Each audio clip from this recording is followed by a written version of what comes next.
Good morning guys. आज हम लोग पढ़ने वाले हैं 11 सितंबर के करंट अफेयर। इसमें जो भी इंपॉर्टेंट क्वेश्चंस होंगे उसको हम लोग इस वीडियो में कवर करेंगे। साथ ही साथ प्रीवियस डे के क्वेश्चन का रिवीजन करेंगे। तो जिन लोगों को भी आज की वीडियो का पीडीएफ या फिर टेस्ट देना होगा तो वो नीचे डिस्क्रिप्शन में दिए गए लिंक से फॉलो कर सकते हैं। तो आइए शुरू करते हैं टॉपिक को। पहला क्वेश्चन हमारा कि किस राज्य में पर्यटन को बढ़ावा देने के लिए नदियों में क्रूज चलाने की शुरुआत की जाएगी। तो ओडिशा में क्रूज चलाने की शुरुआत की जाएगी। अच्छा, इसका एक रिसेंट का एग्जांपल अगर हम लोग बात करें तो उत्तर प्रदेश के वाराणसी में अलकनंदा क्रूज को चलाया गया था पर्यटन को बढ़ावा देने के लिए। ठीक, अगला हमारा कि हाल ही में किसे इंदिरा गांधी शांति पुरस्कार से सम्मानित किया गया है। तो डेविड एटनबरो को सम्मानित किया गया है इंदिरा गांधी शांति पुरस्कार से। नेक्स्ट है हमारा किसके अनुसार भारत की वार्षिक जीडीपी वृद्धि के 10.5% से अधिक संकुचित होने का अनुमान है। तो फिच रेटिंग्स ने ये अनुमान लगाया है। हालांकि अगर हम लोग बात करें अप्रैल से जून तक के डेटा की तो उसमें 23% का संकुचन हुआ है, जिसमें बताया जा रहा है कि इसको रिकवर करने में काफ़ी टाइम लगने वाला है। ठीक, अगला क्वेश्चन हमारा कि ऑस्कर विजेता निर्देशक जीरी मेंजिल का निधन 5 सितंबर को हो गया। इनको किस फिल्म के लिए यह अवार्ड मिला था। तो इसका नाम क्या है? Closely watched trains. याद रखिएगा, राइट आंसर क्या है हमारा? Closely watched train. अगला हमारा 4 सितंबर को भारत का विदेशी मुद्रा भंडार 3.883 बिलियन बढ़ करके कितना हो गया है। तो यहाँ पे 541.431 बिलियन डॉलर हो गया भारत का विदेशी मुद्रा भंडार, जिसमें बताया जा रहा है कि 5 जून को पहली बार भारत का विदेशी मुद्रा भंडार कितना हुआ था? 500 बिलियन डॉलर। और तब से इसमें लगातार इंक्रीमेंट हो रहा है। अगला हमारा हिमाचल प्रदेश ने किस संगठन के साथ राज्य सड़क रूपांतरण परियोजना के कार्यान्वयन के लिए 82 मिलियन डॉलर के ऋण समझौते पर हस्ताक्षर किया है। तो विश्व बैंक के साथ यहाँ पे हस्ताक्षर किया है। फिर हमारा कि भारत के रेडियो खगोल विज्ञान के जनक कौन है। तो प्रोफेसर गोविंद स्वरूप हैं, जिनका निधन हो चुका है। ठीक है, अगला हमारा कि शिक्षा को हमलों से बचाने का अंतर्राष्ट्रीय दिवस कब मनाया जाता है। तो 9 सितंबर को मनाया जाता है ये दिवस। फिर हमारा भूपेन हजारिका की जयंती कब मनाई गई? 8 सितंबर को। और आपको पता है कि 2019 का जो भारत रत्न दिया गया है वो भूपेन हजारिका जी को दिया गया है। इसके अलावा नानाजी देशमुख और हमारे पूर्व राष्ट्रपति जो कि अब पूर्व एवं दिवंगत राष्ट्रपति बन चुके हैं प्रणब मुखर्जी जी, उनका भी निधन हो गया। उनको भी 2019 में भारत रत्न से सम्मानित किया गया था। ठीक है, अगला हमारा केंद्रीय कृषि मंत्री नरेंद्र सिंह तोमर ने किस सरकारी योजना का नया लोगो लॉन्च किया है। तो राष्ट्रीय बांस मिशन का नया लोगो लॉन्च किया गया है। अब हम लोग बात करेंगे आज के पहले क्वेश्चन पे। जैसा कि आप सभी लोग जानते हैं कि नई शिक्षा नीति आ गई है। ठीक है, और कुछ टाइम पहले हम लोगों ने एक क्वेश्चन भी पढ़ा था कि कर्नाटक नई शिक्षा नीति लॉन्च करेगा, लेकिन यहाँ पे नई शिक्षा नीति को 2020 में लागू करने वाला पहला राज्य कौन बन गया है? हिमाचल प्रदेश बन गया है। ठीक है, जिसमें अभी हिमाचल प्रदेश में हम लोगों ने पढ़ा था कि सड़क रूपांतरण के लिए इसने 82 मिलियन डॉलर का समझौता भी किससे किया था? वर्ल्ड बैंक से किया था। ठीक है, तो इसको याद रखिएगा आप। अब बात आती है कि इसके पहले जो शिक्षा नीति बनी थी वो कब बनी थी। तो 1986 में बनी थी और ये 34 साल बाद इसमें चेंजेस किए गए। तो देखिए कितना ज़्यादा टाइम लग गया। ठीक है, जबकि आप देखेंगे कि हर चीज़ को 8 से 10 साल में अपग्रेड किया जा रहा है, नई नई चीज़ें आ रही हैं, नए नए पैटर्न आ रहे हैं, लेकिन यहाँ पे शिक्षा नीति को अपग्रेड करने में 34 साल का समय लग गया। ठीक, तो अभी यहाँ पे पूछ रहा है कि कौन सा सत्य है। तो राइट आंसर क्या हो जाएगा? दोनों सही है इसमें हमारा। ठीक है, याद रखिएगा। अच्छा, ये शिक्षा नीति जब हिमाचल प्रदेश लागू करेगा तो उसके लिए इन्होंने 43 सदस्यों का एक टास्क फोर्स बनाया है। ठीक है, और इसमें अध्यक्ष पद की जिम्मेदारी किसे दिया है?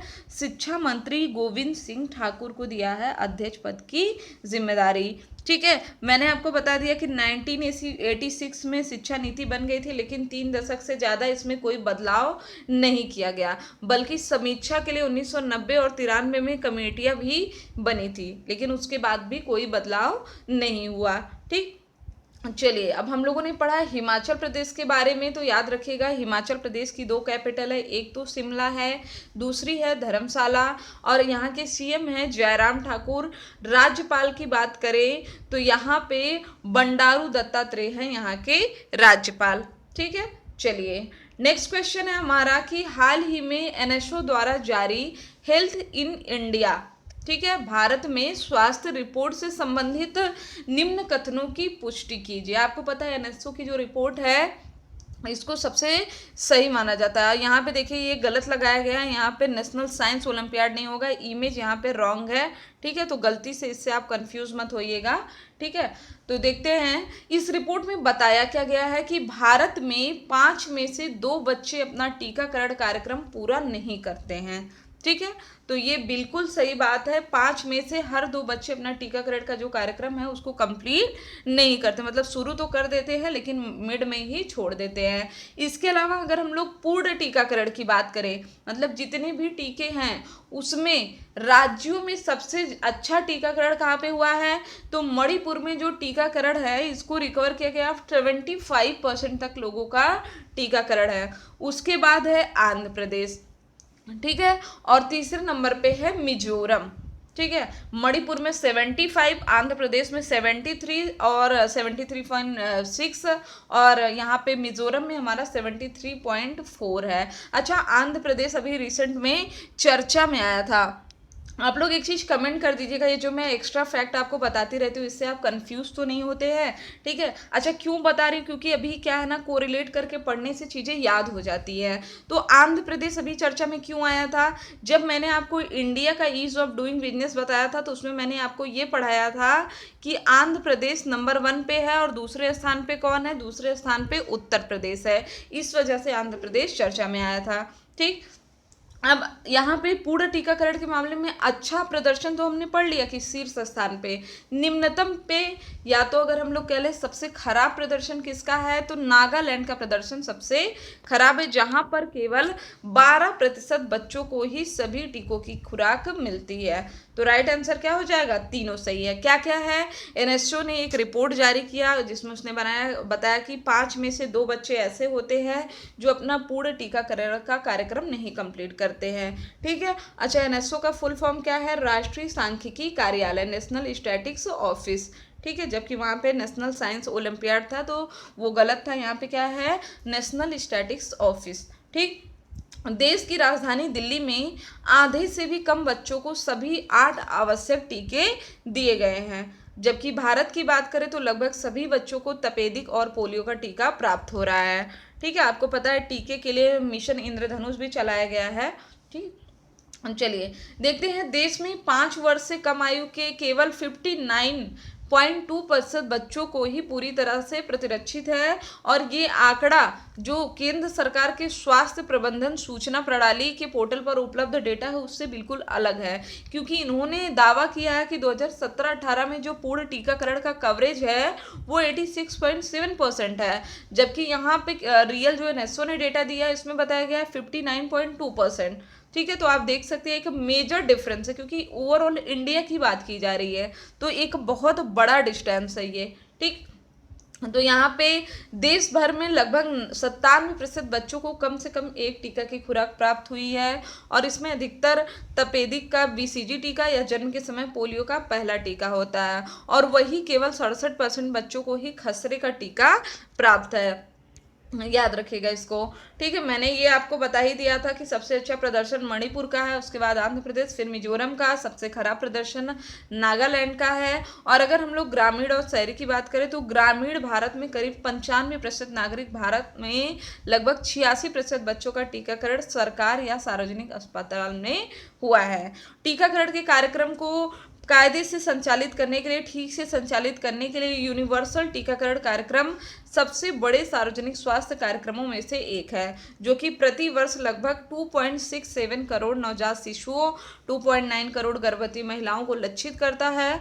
ठीक है, याद रखिएगा। इसके अलावा जो अभी दिक्कत आ रही है पूर्ण टीकाकरण के कवरेज को लेकर के, यहाँ पे 90% तक इसको बढ़ाने के लिए मिशन इंद्रधनुष को लागू किया गया है। अब एक बात आ रही है बार बार कि पूर्ण टीकाकरण होता क्या है, तो देख लेते हैं एक बार हम लोग पूरा पूर्ण टीकाकरण का मतलब है कि एक बच्चा अपने जीवन के पहले वर्ष में कुल 8 टीकों की खुराक का एक समूह प्राप्त करे, जिसमें क्या क्या शामिल है? जन्म के कुछ समय बाद ही एकल खुराक के रूप में तपेदिक का बीसीजी टीका, पोलियो टीका जिसकी पहली खुराक जन्म के समय दी जाती है, 4 सप्ताह के अंतराल पर 2 और पोलियो के टीके।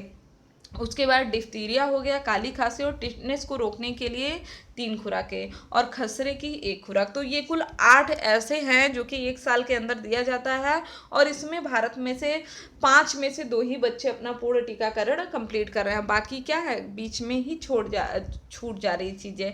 ठीक, चलिए अगला क्वेश्चन हमारा कि भारत ने Delhi Meerut regional rapid transit system corridor के लिए किस संगठन के साथ $500 मिलियन के ऋण समझौते पर हस्ताक्षर किया है? तो एशियन डेवलपमेंट बैंक के साथ इन्होंने समझौते पर हस्ताक्षर किया है। इसके अलावा अभी हिमाचल प्रदेश ने विश्व बैंक के साथ $82 मिलियन का समझौता किया है रोड के रूपांतरण के लिए ही। ठीक है, तो याद रखिएगा इसको। देखते हैं ये जो रोड होगी ये अत्याधुनिक एवं हाई स्पीड 82 किलोमीटर की दिल्ली से Meerut regional rapid transit system corridor बनेगा। ठीक है, और इसकी डिज़ाइनिंग कुछ इस तरह से की जाएगी कि इस पर 180 किलोमीटर प्रति घंटे की रफ्तार से ट्रेनें दौड़ सकेंगी। यह कॉरिडोर दिल्ली के सराय काले खां को उत्तर प्रदेश के मेरठ के मोदीपुरम से जोड़ेगा। तो इसको याद रखिएगा कि ये किस कॉरिडोर किसको, क्योंकि देखिए क्वेश्चन ऐसे ही बनता है आपसे, अगर पूछ लिया कि रीजनल रैपिड ट्रांजिट सिस्टम ये किसको ऐड करेगा, तो दिल्ली के सराय काले खां को उत्तर प्रदेश के मेरठ के मोदीपुरम से। ठीक, अच्छा मेरठ से याद आया कि एक बहुत ही इंपॉर्टेंट प्लेयर है, शूटर है सौरभ चौधरी। ठीक है, तो इन्होंने कई गोल्ड मेडल जीते हैं, याद रखिएगा। ये कहाँ से बिलोंग करते हैं? मेरठ से ही बिलोंग करते हैं। यहाँ पे इस परियोजना के तहत कुछ ऐसे स्टेशन भी बनाए जाएंगे जहाँ पे वरिष्ठ नागरिकों, महिलाओं, बच्चों और दिव्यांगों को सहायता मिलेगी। दिल्ली को अन्य शहरों से जोड़ने के लिए एनसीआर रीजनल प्लान 2021 के तहत कुल 3 प्राथमिकता वाले रेल कॉरिडोर की योजना है। ठीक है, चलिए नेक्स्ट हम लोग बात करते हैं अगले क्वेश्चन की। आप सभी को पता है कि राम मंदिर बनना शुरू हो चुका है, और राम मंदिर का भूमि पूजन कब हुआ, जरा आप लोग बताइए। 5 अगस्त को हुआ है। पिछली बार 5 अगस्त 2019 को जम्मू कश्मीर का डिसीजन आया था, और इस बार 5 अगस्त को राम मंदिर का भूमि पूजन हुआ है। तो ये दो बहुत ही इंपॉर्टेंट डेट है, 5 अगस्त याद रखिएगा। देखते हैं नेक्स्ट टाइम क्या होता है। तो यहाँ पे उत्तर प्रदेश सरकार ने किस एयरपोर्ट का नाम बदल करके भगवान श्री राम के नाम पे रखने की घोषणा किया है? तो अयोध्या एयरपोर्ट का नाम बदलने की बात किया गया है, याद रखिएगा। इसको अब साथ ही साथ इंटरनेशनल स्तर पर इस एयरपोर्ट को बदला जाएगा, और इसका जो कार्य है उसको कब तक कंप्लीट करने की यहाँ पे आयोजना, यहाँ पे कब तक इसको कंप्लीट किया जाएगा? तो दिसंबर 2021 तक इसको कंप्लीट किया जाएगा। ठीक है, नेक्स्ट है हमारा देश की दूसरी और दक्षिण भारत की पहली किसान रेल की शुरुआत किसके मध्य की गई है? तो ये आंध्र प्रदेश और दिल्ली के मध्य की गई है। किसके मध्य है? आंध्र प्रदेश और दिल्ली। जो पहली रेल थी वो महाराष्ट्र के देवलाली से बिहार के दानापुर के लिए पिछले महीने में चलाई गई थी, और दूसरी रेल और दक्षिण भारत की पहली रेल जो है ये आंध्र प्रदेश के अनंतपुर से दिल्ली के आदर्श नगर रेलवे स्टेशन तक कृषि उत्पादों की ढुलाई करेगा। ठीक है, करेगा क्या किसान रेल? तो इसका प्रयोग फल, सब्जियों, मछली, मांस और दूध जैसी जल्द खराब होने वाली वस्तुओं के परिवहन के लिए किया जाएगा इसका। ठीक है, किसान रेल में वातानुकूलित डिब्बे निर्मित किए गए हैं, और इसके माध्यम से देश भर में मछली, मांस, दूध सहित जल्द खराब होने वाले कई खाद्य वस्तुओं को एक स्थान से दूसरे स्थान पे पहुंचाया जाएगा। ठीक है, तो चलिए ऐप का इमेज आ गया, तो जिन लोगों ने अभी तक ऐप को इंस्टॉल नहीं किया है वो ऐप को इंस्टॉल कर लेंगे। इसके साथ साथ दिल्ली पुलिस का पेड कोर्स आ चुका है, तो जो भी इच्छुक है खरीदने के या जिनके आसपास कोई तैयारी कर रहा है तो आप उनको ज़रूर रिकमेंड करें, और अगर आप पढ़ना चाहते हैं तो आप कोर्स परचेज कर सकते हैं। 1 तारीख को ही लॉन्च हो चुका है। ठीक है, तो अगर आपको पढ़ना है तो जल्दी परचेज करिए, अदरवाइज आप क्या होगा, पीछे छूट जाएंगे। चलिए नेक्स्ट क्वेश्चन की बात करते हैं। किस राज्य की सरकार ने 2 पोषण योजनाएं YSR संपूर्ण पोषण और YSR संपूर्ण पोषण प्लस की शुरुआत किया है? ठीक है, यहाँ पे देखिए पोषण है, लेकिन यहाँ पे क्या रहेगा, पोषण रहेगा। ठीक, तो यहाँ पे इसको किसने शुरू किया है, इमेज से ही पता चल गया, ये हैं जगन मोहन रेड्डी। तो यहाँ पे राइट आंसर क्या हो जाएगा, ऑप्शन नंबर 1, आंध्र प्रदेश की सरकार ने इसको शुरू किया, जिन इसमें इनका उद्देश्य है कि राज्य की गर्भवती महिलाएं और स्तनपान कराने वाली माताएं बच्चों को पौष्टिक प्रदान करने के लिए इन योजनाओं को शुरू किया गया है। ठीक है, जो पहली योजना है हमारा YSR संपूर्ण पोषण योजना, इसमें शहरी और ग्रामीण क्षेत्रों के मैदानी इलाकों को कवर किया जाएगा, जबकि संपूर्ण पोषण प्लस योजना में राज्य के 77 आदिवासी क्षेत्रों के 8320 आंगनबाड़ी केंद्रों को विशेष रूप से पौष्टिक भोजन की आपूर्ति कराई जाएगी। यहाँ के राज्यपाल कौन है, विश्वभूषण हरिचंदन। ठीक, अगला हमारा पशु प्रबंधन के लिए प्रधानमंत्री द्वारा लॉन्च किए गए नए प्लेटफॉर्म का नाम क्या है, तो यहाँ पे इसका नाम है ई गोपाला ऐप, याद रखिएगा। राइट आंसर क्या होगा हमारा, ऑप्शन नंबर 4, ई गोपाला यहाँ पे पोर्टल है, ऐप। इसका उद्देश्य क्या है, पशुधन की खरीद और बिक्री सहित पशुधन के प्रबंधन के बारे में जानकारी प्रदान करना। अगला हमारा, किस राज्य की सरकार ने अपने निवासियों को संस्कृत सिखाने के लिए संस्कृत ग्राम योजना की शुरुआत पायलट प्रोजेक्ट के रूप में किया है, तो ये किसने किया है, उत्तराखंड ने किया है। याद रखिएगा, ऑप्शन नंबर 4 हो जाएगा राइट आंसर। और आपको ये भी पता होना चाहिए कि उत्तराखंड की दूसरी आधिकारिक भाषा क्या है, संस्कृत है। ठीक है, तो ऑब्वियस सी बात है संस्कृत का महत्व यहाँ पे बहुत ही ज़्यादा होगा। तो यहाँ के 2 गाँवों के निवासियों को संस्कृत सिखाने के लिए पायलट प्रोजेक्ट के रूप में इस योजना को शुरू किया गया है। और इस वर्ष 3 अगस्त 2020 को संस्कृत दिवस भी मनाया गया है, जो कि प्रत्येक वर्ष हिंदू कैलेंडर के अनुसार श्रावण मास की पूर्णिमा को मनाया जाता है, जिसका मुख्य उद्देश्य क्या है, प्राचीन भारतीय भाषा के पुनरुद्धार को बढ़ावा देना। और इसका आयोजन पहली बार कब हुआ था, तो 1969 में। अगला हमारा, उपराष्ट्रपति वेंकैया नायडू ने 6 सितंबर को the state of young child in India report जारी की। इसके अनुसार कौन सा राज्य इसमें शीर्ष पर है, तो केरल है नंबर 1 पे।